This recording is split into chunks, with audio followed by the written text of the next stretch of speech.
Alors bonjour, nous sommes ici à la COP24 où nous venons d'organiser avec Stéphane Proufari d'Énergie 2050 deux ateliers, l'un qui porte sur la place des gouvernements infranationaux dans la lutte contre le changement climatique et un autre sur un agenda de recherche euro-méditerranéen pour la lutte contre le changement climatique. Donc nous avons été ravis d'accueillir avec nous l'Union pour la Méditerranée qui s'est associée aux événements, ainsi que l'Institut de la Méditerranée et FEMIS au panel, au pavillon d'Énergie 2050. Donc le premier atelier nous a permis de présenter notre dernière étude qui porte sur la place des gouvernements infranationaux et plus particulièrement offrant la photographie de la région Sud-PACA, car nous croyons réellement au potentiel de la région Sud-PACA qui offre un cadre législatif incitatif et cohérent et qui peut servir d'exemple dans le cadre de la coopération Euromed au territoire du Sud. Nous avons partagé une pléthore de pistes de réflexion qui portent sur la place du secteur privé dans la lutte contre le changement climatique, qui portent aussi sur la possibilité de créer une plateforme régionale qui permettrait d'appuyer des initiatives de la lutte contre le changement climatique, de former, d'éduquer, de partager des expériences. Toutes ces pistes de réflexion sont disponibles dans cette étude que je vous invite à découvrir. Elle est disponible sur le site d'Énergie 2050 ainsi que sur le site du FEMIS, www.femis.org. Stéphane ?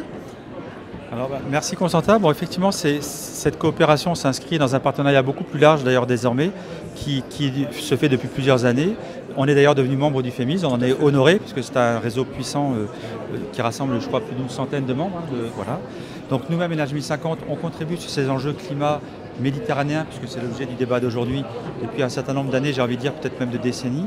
Et du coup, on essaye d'opérationnaliser la lecture politique qui s'est passée dans le cadre des négociations climat, par exemple l'accord de Paris, avec notamment les contributions déterminées au niveau national, qui sont ces grands engagements pris par les États, à la fois sur des engagements non conditionnels, c'est-à-dire ceux que les États s'engagent à faire, et des engagements dits conditionnels, donc soumis à de l'aide extérieure. Et dans ce cadre-là, on cherche à territorialiser, c'est-à-dire faire en sorte que l'ensemble des acteurs non étatiques, bien sûr les gouvernements locaux, les universitaires, la société civile, les entreprises, les fédérations, les réseaux, puissent eux-mêmes prendre leur part, non pas simplement de la mise en œuvre, mais aussi de l'engagement.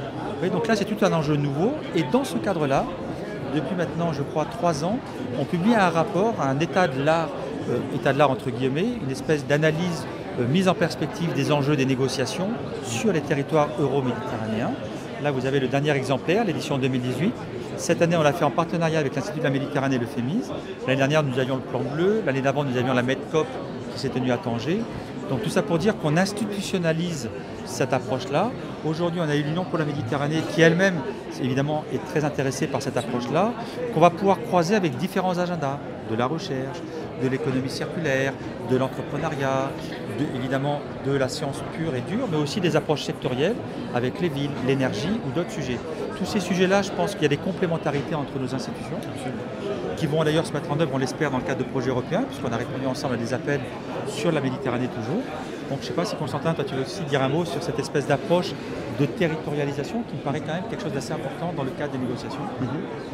Tout à fait, merci Stéphane.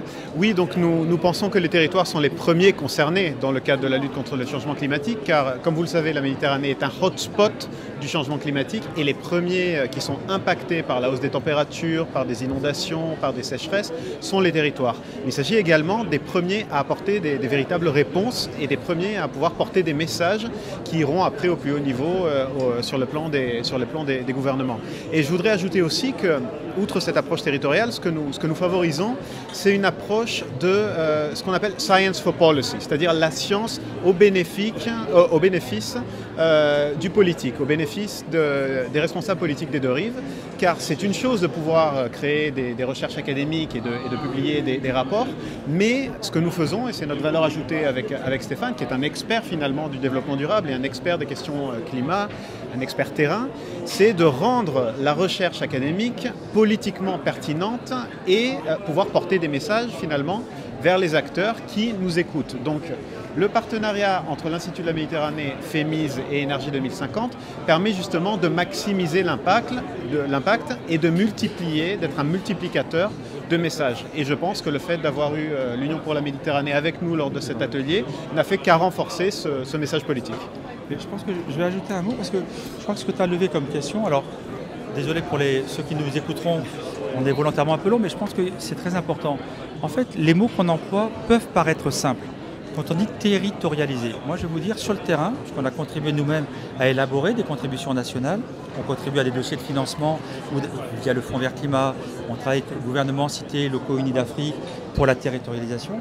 C'est peut-être un des sujets les plus difficiles. Absolument. Pourquoi? Parce que faire une contribution déterminée au niveau local, donc finalement le même enjeu que ce qui s'est passé au niveau national, et la mettre en œuvre avec un programme d'action, un programme d'investissement, un programme de reporting, les mêmes registres, finalement c'est recréer tout un écosystème qui n'existe pas.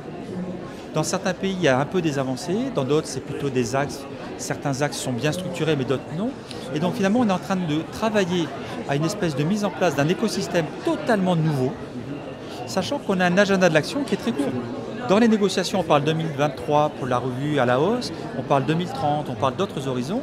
Dans l'agenda de la mise en œuvre, on est pour demain et après-demain. Et donc là, ce travail aussi qu'on doit tous faire, et en l'occurrence là, la coalition dont on parle, les coalitions d'acteurs, finalement, c'est mettre en œuvre au plus vite, au plus près, être consistant avec les agendas internationaux, ODD, CDN, Contribution nationale climat, urbain, énergie, pauvreté, genre, et je pourrais les conjuguer quasi à l'infini. Et vous voyez bien que mélanger tout ça, le rendre crédible, climato-développement compatible, avec une performance environnementale, sociale et économique, ça va demander l'attention de tous les acteurs avec des bouquets de compétences nécessaires. Je crois que c'est vraiment ça la force de ce type d'approche collégiale qui sont essentielles. Tu veux dire le mot de la fin ? Oui, non, comme le dit Stéphane, c'est une approche multi-acteurs et c'est aussi une approche qui permet finalement de maximiser la portée des messages. Et nous allons continuer parce qu'il ne s'agit pas juste de produire un rapport et ensuite c'est fini et on passe à autre chose. Non, tous les rapports que nous produisons avec Stéphane s'inscrivent dans le cadre d'une dynamique. C'est-à-dire que les deux rapports que vous avez vus sont des rapports qui seront annualisés. Nous avons échangé déjà avec nos différents interlocuteurs de la société civile, les policy stakeholders, mais aussi des régions de la jeunesse, parce que la jeunesse a véritablement une place à jouer dans la lutte contre le changement climatique. Et leurs réflexions seront répercutées dans les prochains rapports. Nous allons travailler avec eux, nous allons illustrer de nouvelles initiatives que nous allons découvrir. C'est donc un processus évolutif avant tout. Complètement. Merci. Merci beaucoup.